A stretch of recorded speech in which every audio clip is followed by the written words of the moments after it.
Hi guys, for today's video, magluluto tayo ng hapunan. Charis, cookeries yarn.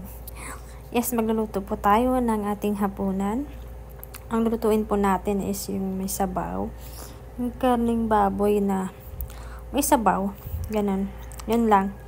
At yung sahog natin, at ito lang. Yung cabbage lang. At ayan, isasalang na natin ang ating garlic at onions.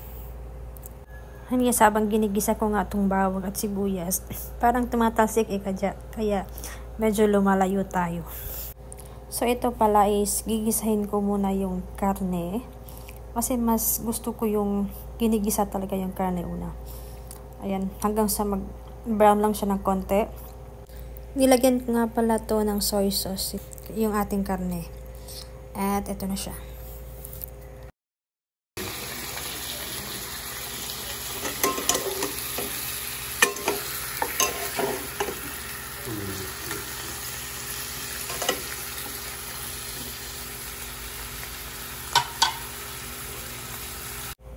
At ayan, takpan muna natin at hihintayin natin yan medyo mag-brown siya ng konti.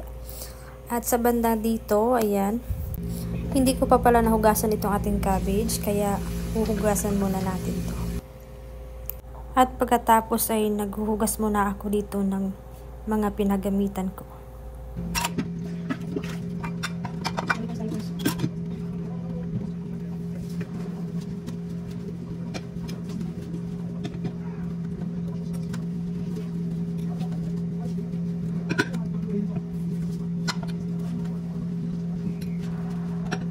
At ayan, tapos na. I-check muna natin ang ating niluluto.